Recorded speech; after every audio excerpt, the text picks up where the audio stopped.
की सैलरी ना लेकर के, तनख्वाह ना लेकर के सिर्फ वो लोन लेते हैं। जैसे कि हम इलोन मस्क का एग्जांपल देखें तो इलोन मस्क ने सैलरी ना लेकर के कंपनी की हिस्सेदारी ली, हिस्सेदारी पर लिया गया लोन इनकम नहीं होता। ये दोनों तीनों कंडीशन में जस्टिफाई है। जैसे कि अगर आप सैलरी ना लेकर के आप सिर्फ इक्विटी पर लोन लेते हैं, जैसे आपके पास किसी कंपनी के शेयर हैं, आप उन शेयरों पर अगर लोन लेते हैं तो loan is not equal to income.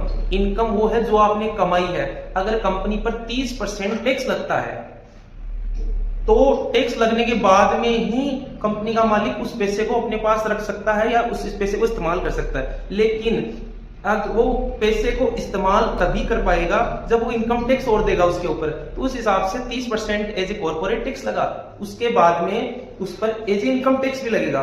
तो कंपनी का जो भी मालिक है वो कंपनी के शेयरों को एज ए प्लेस कर देता है बैंक के पास और बैंक से ऋण ले लेता है और ऋण को इस्तेमाल कर करके जैसे कंपनी की वैल्यूएशन बढ़ेगी तो उसके लिए गए शेयरों की कीमत भी बढ़ती चली जाएगी।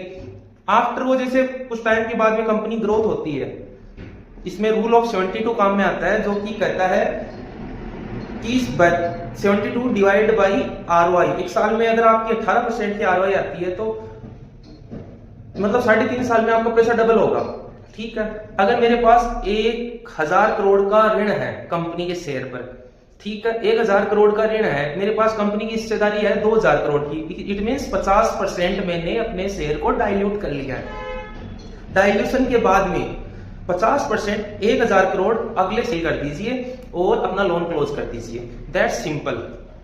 ये ऐसे ही होता है कंपनी वैल्यूएशन बढ़ने पे। और इसमें एक रेशियो भी होता है, एक रेशियो चलता है। रेशियो ये डिफाइन करता है कि अगर आपके पास में 100 रुपए के होल्डिंग शेयर हैं तो आप उस पर 20% से लेकर के 33% तक का ऋण ले लेंगे तो वो एक सुरक्षित ऋण है। अगर कंपनी बैंकरप्ट ना हो तो 20 से 33% आपको चुकाना नहीं पड़ता, वो कंपनी की वैल्यूएशन में बढ़ता है तो अपने आप वो क्लियर हो जाता है। अगर आप उसी ऋण को 33 या 50-60% लेके जाएंगे, कंपनी के शेयर प्राइस अगर आधे भी हो गए तो सबसे पहले बैंक